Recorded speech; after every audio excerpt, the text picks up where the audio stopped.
আল্লাহ তোমার নামেরই গান গাই সকাল সন্ধ্যা, তোমার নামে তোমার শানে এই অধম বান্দা। আল্লাহ তোমার নামেরই গান গাই সকাল সন্ধ্যা, তোমার নামে তোমার শানে এই অধম বান্দা। তুমি রহিম করিম সত্তার, তুমি খালিক মালিক জব্বার। তুমি রহিম করিম সত্তার, তুমি খালিক মালিক জব্বার। সবই তোমার দয়া প্রভু, সবই তোমার দয়া প্রভু, সবই তোমার ক্ষমতা। আল্লাহ তোমার নামেরই গান গাই সকাল সন্ধ্যা, তোমার নামে তোমার শানে এই অধম বান্দা। আল্লাহ তোমার নামেরই গান গাই সকাল সন্ধ্যা, তোমার নামে তোমার শানে এই অধম বান্দা। আজকে যদি আমরা এই কোরআনকে গোলাপ ফুলের মতো ফুটতে দিতাম, তাহলে সমাজের মধ্যে গুম থাকতো না, অন্যায় থাকতো না, অবিচার থাকতো না, জুলুম থাকতো না।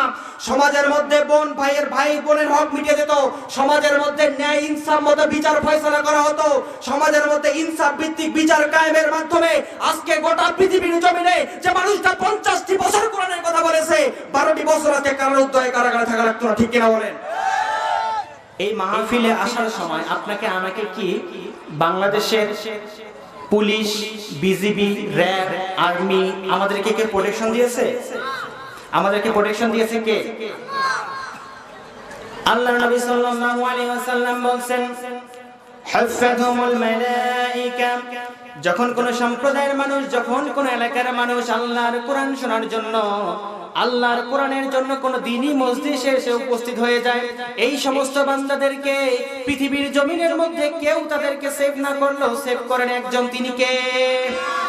আল্লাহ রাব্বুল আলামিন ফেরেশতা পাঠিয়ে দিয়ে আপনাকে আমাকে পরিবেষ্টন করে রেখেছেন। সুবহানাল্লাহ বলেন। শুধু তাই না, ওয়াগশিয়াতুমুর রাহমা, আল্লাহ রাব্বুল আলামিন আপনার এবং আমার জন্য রহমত অবতীর্ণ করতেছেন। সুবহানাল্লাহ বলেন।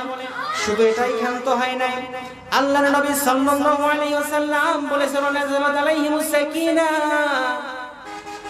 আল্লাহ রাব্বুল আলামিন আপনার এবং আমার জন্য আসমান থেকে তার রহমতের ভান্ডার থেকে স্পেশাল সাকিনা নামক রহমত আপনার আমার জন্য অবতীর্ণ করতেছেন। সুবহানাল্লাহ বলেন। শুধু তাই নয়, ওয়াযাকারাহুমুল্লাহু ফীমান ইনদাহু, যেই সমস্ত ফেরেশতারা আপনাকে আমাকে পরিবেষ্টন করে রেখেছেন, সমস্ত ফেরেশতাগুলি আপনার আমার জন্য সওয়াব লেখার প্রতিযোগিতা করতেছে। সুবহানাল্লাহ বলেন না? এবং আপনার আমার জীবনে গুনাহ মাফ করার জন্য আল্লাহ তাআলা আলামিনের কাছে তারা ক্ষমা প্রার্থনা করতেছে, আল্লাহ এই বান্দাগুলির জীবনের সমস্ত গুনাহগুলিকে তুমি মাফ করে দাও। তাহলে এত সুন্দর মজলিসে আসতে পেরে আপনি আমি খুশি না বেজার? আর একটু জোরে বলেন না, খুশি না বেজার? এত সুন্দর মজলিসে আসার পরেও যদি আপনার ভালো না লাগে, বুঝতে হবে আপনার মন এখনো আল্লাহর কোরআনের জন্য আন্তরিক হতে পারে না। এই কথা বলেন ঠিক কিনা?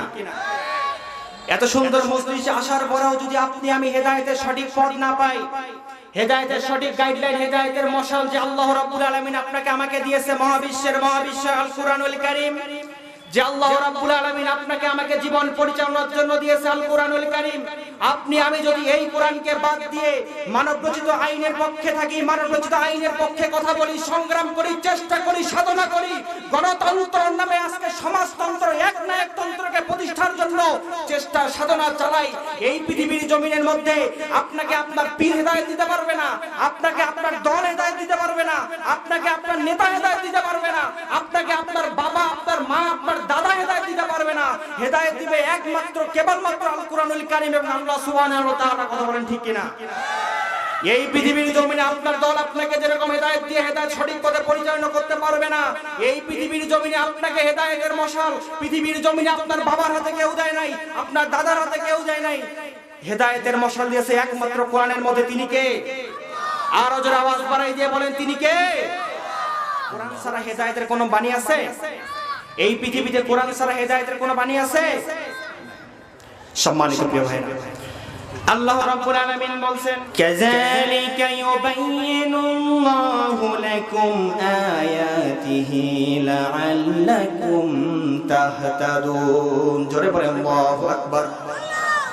আল্লাহ তাআলা বলছেন কাযালিকা ইউবাইয়িনুল্লাহু লাকুম আয়াতিহি বান্দা, আমি আল্লাহ রাব্বুল আলামিন কত সুন্দর করে আমার নিদর্শন সমূহকে স্পষ্টভাবে তোমাদের সামনে বর্ণনা করেছি, যাতে করে লাআল্লাকুম তাহতাদুন, যাতে করে তোমরা হেদায়েতের পথে আসতে পারো। কিসের পথে? হেদায়েতের পথে। এই হেদায়েতের দায়িত্বটা কিন্তু আল্লাহ রাব্বুল আলামিন তার নবীকেও দেয় নাই, দিয়েছে নাকি? এই হেদায়েতের দায়িত্বটা আল্লাহ রাব্বুল আলামিন তার নবীকেও দেয় নাই। আল্লাহ রাব্বুল আলামিন বলছেন, নবী আপনি শুধু দাওয়াত দিয়ে যান মানুষদেরকে, হেদায়েত দেওয়ার মালিক আমি আল্লাহ। আল্লাহ রাব্বুল আলামিন বলছেন, ইন্নাকা লা তাহদি মান আহবাবতা ওয়ালাকিন্নাল্লাহা ইয়াহদি মান ইয়াশা। জোরে বলেন আল্লাহু আকবার। আল্লাহ তাআলা বলছেন, নবী হেদায়েতের দায়িত্বটা আমি আপনাকে দেই নাই, হেদায়েতের দায়িত্ব আমার কাছে। নবী আপনি শুধু কোরআনের বাণীগুলি পৌঁছে দিন, হেদায়েত দিব না বক্রতার পথে রাখবো, সে দায়িত্ব আমি আল্লাহ তাআলা। এখন বলেন, হেদায়েতের দায়িত্ব যদি আল্লাহ পাক তার নবীকে না দিয়ে থাকেন, আজকে হুজুর দিয়ে হেদায়েতের পথ খুঁজে পাওয়া যাবে? একটু রেসপন্স করবেন, হুজুর দিয়ে হেদায়েতের পথ খুঁজে পাওয়া যাবে? হেদায়েতের পথ খুঁজতে হলে আপনাকে আমাকে অবশ্যই আল্লাহর কোরআনের কাছে আসতে হবে। এই হেদায়েতের পথে পরিচালিত হতে আপনার আমার লাভ কি? তাহলে শুনেন, আল্লাহ রাব্বুল আলামিন বলছেন, ফামান তাবিয়া হুদায়া ফালা খাউফুন আলাইহিম ওয়ালা হুম ইয়াহজানুন। আল্লাহ তাআলা বলছে, বান্দা হেদায়েতের পথ অনুসরণ করবা। ফামান তাবিয়া হুদায়া, হেদায়েতের পথ অনুসরণ করবা। ফালা খাউফুন আলাইহিম ওয়ালা হুম ইয়াহজানুন, পৃথিবীর জমিনের মধ্যে তোমার কোনো ভয় থাকবে না, ভীতি থাকবে না, তোমার কোনো চিন্তা থাকবে না। আমি আল্লাহ রাব্বুল আলামিন তোমাদেরকে হেদায়েতের পথে পরিচালনা করব। চিৎকার দিয়ে বলে সুবহানাল্লাহ। সম্মানিত প্রিয় ভাইরা, আল্লাহ রাব্বুল আলামিন এই কোরআনকে নাযিল করেছেন। আল্লাহ রাব্বুল আলামিন বলেন, কিতাবুন আনজালনাহু ইলাইকা লিতুখরিজান নাসা মিনাজ যুলুমাতি ইলান নূর। আল্লাহ রাব্বুল আলামিন বলেন, আমি এই কিতাবকে নাযিল করেছি। কিতাবুন আনজালনাহু, নাযিল করেছি, ইলাইকা লিতুখরিজান নাস, মানুষদেরকে বের করে নিয়ে আসার জন্য, মিনাজ যুলুমাতি ইলান নূর, অন্ধকার থেকে বের করে দিয়ে আলোর দিকে নিয়ে আসার জন্য। জোরে সুবহানাল্লাহ। এখন এই অন্ধকার মানে কি? রাতের অন্ধকার, দিন শেষে সন্ধ্যা আসে, সন্ধ্যা শেষে দিন আসে, এই অন্ধকার না।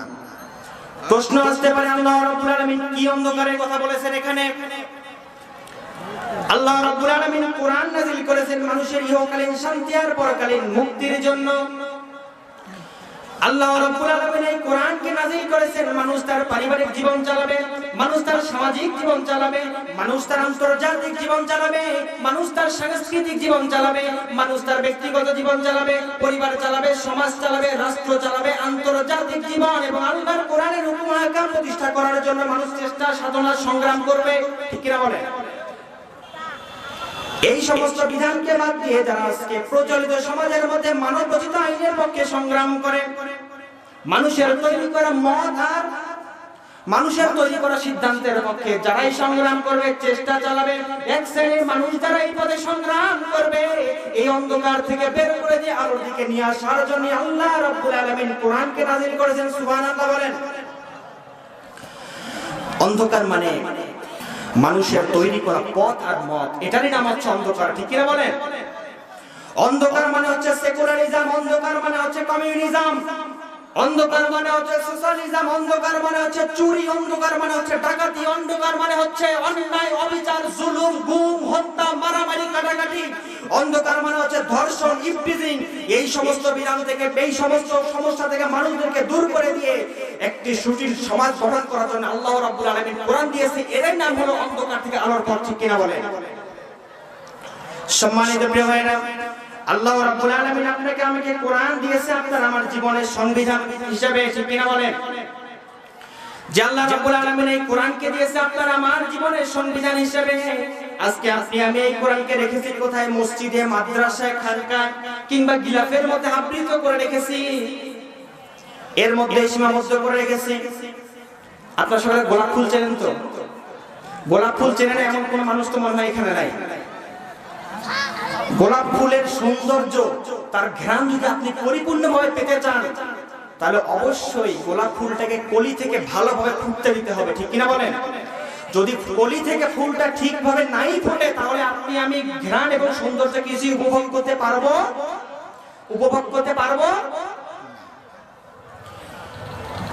যদি গোলাপ ফুলকে তার সৌন্দর্য, তার সুবাস যদি ভালোভাবে পেতে চায়, তাহলে অবশ্যই আপনাকে আমাকে ফুলটাকে কলি থেকে ভালোভাবে ফুটতে দিতে হবে। তদ্রূপ আল্লাহর কোরআন যদি সমাজে রাষ্ট্রে কায়েম হয়ে যায়, এই কোরআন আপনাকে আমাকে কি সুবিধা দিতে পারবে? এই কোরআন আপনাকে আমাকে কতটুকু পরিমাণ শান্তি দিতে পারবে? শান্তির বাণীতে কতটুকু ভাবে পরিচালনা করবে? সমাজের মধ্যে কতটুকু ভাবে ন্যায় এবং ইনসাফকে প্রতিষ্ঠা করতে হবে? এই কোরআনকে আপনার পারিবারিক জীবন থেকে শুরু করে পার্লামেন্ট পর্যন্ত সব জায়গায় প্রতিষ্ঠিত হতে দিতে হবে।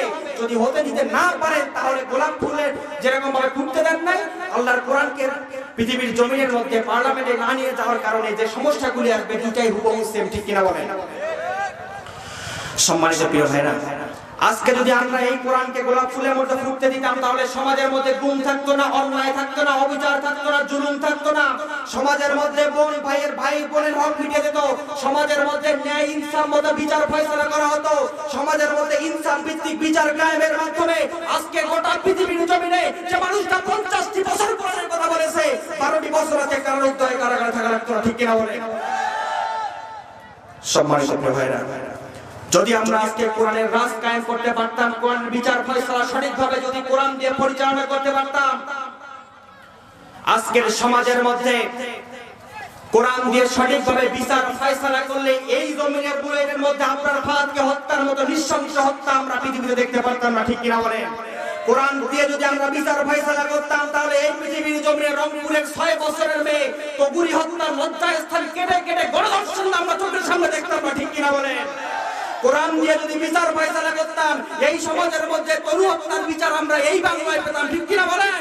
কোরআন দিয়ে যদি বিচার ফয়সালা করতাম, নুসরাতকে আগুন দিয়ে পুড়ে মারার মতো নৃশংস হত্যাকাণ্ড আমাদের চোখের সামনে দেখা লাগতো না।